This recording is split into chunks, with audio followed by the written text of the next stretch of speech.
It is here. I believe this is a final build version of the unreleased Viewpoint 2064. This unreleased N64 shmup was shown off at Nintendo Space World 1999, only to be cancelled shortly thereafter. It was a space shooter that played a lot like Star Fox. It featured mostly third-person gameplay, fast action, and heavy use of lock-on technology.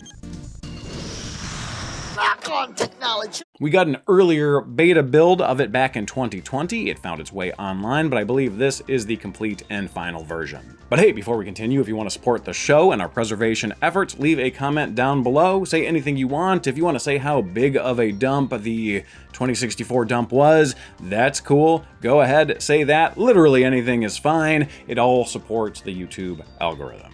So Viewpoint 2064 was to be a sequel to Viewpoint, which was released in 1992 on the Neo Geo, MVS, and AES.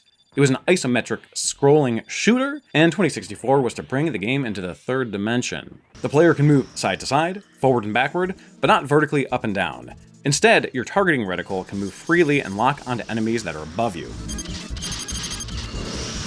You have a regular attack for anything directly in front of you, your targeting missiles, lock-on technology, as well as any special power-ups you find along the way. You can also use said power-ups as a shield and in certain instances absorb enemy fire to power your cannon.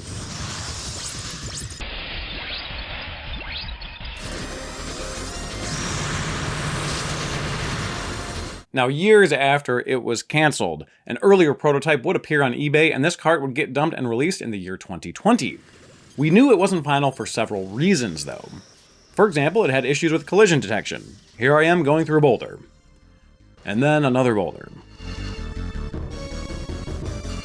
Often, events would occur like a mini-boss, and then nothing would happen and no enemies would populate for quite a while until the next set piece began. Empty spaces, what are we living for? It also featured these, quote, invisible items, which didn't even seem to be in the game yet. Plus, the HUD was also quite different from Sammy's advertisements and what was shown off at Space World. Top to bottom, we have lock-on, shield, cannon. In the prototype, they're listed as lock-on, shield, energy. The shield is a bar instead of blocks, etc., etc., lots of little differences. Now, I wasn't the one who dumped the beta version, but I was lucky enough to be in that preservation group when they were doing so, and they graced me with the opportunity to be the first one to feature it on YouTube, which I did really appreciate. If you're interested in that video, there's a link in the card above and in the description below. Now, it was awesome to have that first look, but I also always kind of wished I was the one to dump it, but that's just sort of me being a little bit selfish. It was just like so cool to have this unreleased game that no one had ever even seen before. But 5 years later, thanks to the anonymous individual that sent this over, I finally get my chance. Who, by the way, is a different anonymous individual than the anonymous individual who sent the beta card in 2020. Kind of confusing. Different people. Different carts, different people. So here's that 2020 prototype cart. And here is the seemingly final version. I don't know exactly what these dates refer to, like it doesn't really have a year here, or if these even are supposed to be dates, but I believe that it's reasonable to infer that the cart that says Master is likely final. It also doesn't have the bugs of the earlier version, the HUD matches the advertised images, and like I said, it says Master on the sticker. So I want to compare this version, the version that I just dumped, which I'll just refer to as the Master moving forward, to the earlier build.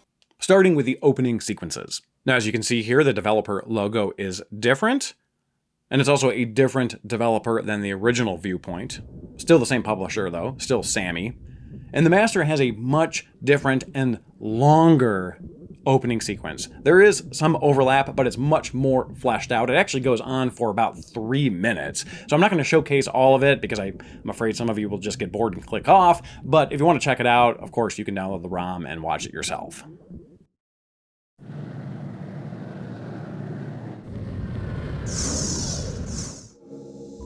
And as you can see, the title screen, opening menu screen, is much different as well. It's been redesigned in the Master. The 2020 dump has more, I guess, debuggy features. For example, there's a level select. As you can see, there are many branching paths here. It also has a boss rush mode that does nothing when you select it. Unfortunately, it has not been implemented. Now, the Master does not have a level select. You just have to play the game as God intended, choosing a right or left path at the end of each level. Now, I've already mentioned that the HUD was updated, the glitches were mostly removed, lots of improvements, so I won't really dive back into those details. But there are several other improvements. Graphical touches and presentation are greatly enhanced in the Master. Not to mention level design is also very tightened up. Level 1, here you can see we have sort of design elements in the stage opener screen versus it being completely blank other than text in the 2020 dump. The Master immediately also pays homage to the original Neo Geo title, being isometric, before switching to a third-person perspective. It also gets to a much more graphically interesting section a lot faster. You'll notice here that the Master often says danger before a mini-boss or a set piece occurs. This is missing from the 2020 dump. Here in the Master, we see the supposed lost colony, per the title of the level. In the 2020 dump, we see a void, nothingness. Per what I mentioned earlier, we get a warning, danger, with the mini-boss, versus the 2020 dump, the ship just sort of appears. Now this part is kind of fascinating and very different. Once the mini-boss is defeated, the earlier build has pillars falling on you from above. The Master has you shooting down barriers that are in front of you. It's a totally different approach. I wonder if maybe during testing and playing, they're like, it's a little hard to navigate with the vertical falling pillars or what. I don't know what happened. I didn't think it was that difficult. Some of them kind of catch you by surprise, but I mean, that's life in a shoot 'em up.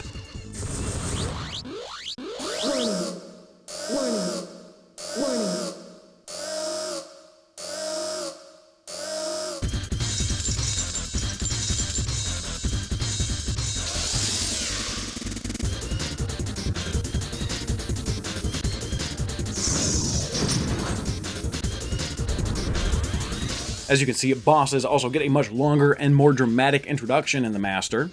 Notice here, the Master has little reticles on the ground where missiles will land, to warn the player, but no such courtesy exists in the earlier build.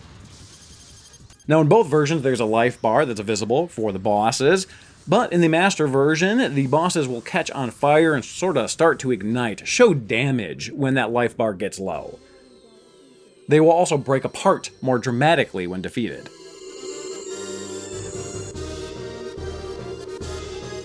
So that is a ton of differences, and that's just level 1.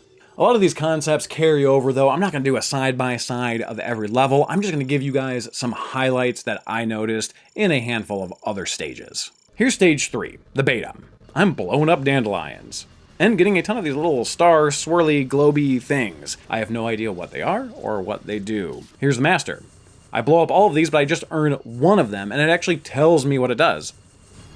It's worth 60,000 points. And by the way, your points are displayed on the bottom right here. In the earlier build, it just says option and displays your power-ups instead. Also, was this the invisible item? Apparently I got one in this stage, but I have no idea where or how.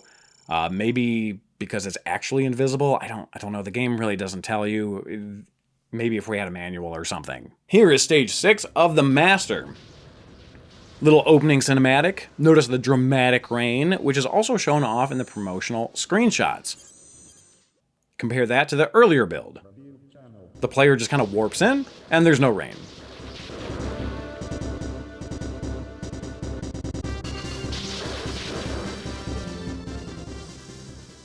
Stage 10, here's a little graphical upgrade. These obstacles truly look red hot now, versus in the older version, they're sort of more of a rusty red.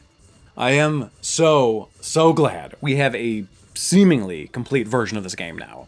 Now, I mentioned in 2020 that I really enjoyed this title, glitches and all. And I think it could have done well on the N64. The system not only needed more shoot-'em-ups, but was honestly, starved for software. Especially by 1999, 2000. Most gamers had kind of moved on. The library was dwindling down. I collect a lot of, Japanese gaming magazines, and by that era, they'll go multiple issues without even covering the N64 because there was just not a lot going on. Now granted, the Nintendo 64 did receive some good titles in its elder years, but again, they're few and far between. And honestly, now that we have this version, I like it even more. There are just so many additional touches to round out the game. It's honestly really nice to play. Speaking of which, you can play it. It's going to be uploaded to archive.org, and I hope you all enjoy. But hey, big thank you for joining us today. If you want to support the show and our preservation efforts, please leave a comment down below, subscribe, or join us on Patreon or as a channel member for special perks and rewards. We do all of this preservation free of charge, so any way that you guys decide to support us, we certainly very much appreciate. See you all at the next video or on our Discord. Links to everything in the description below. Take care. See you next time.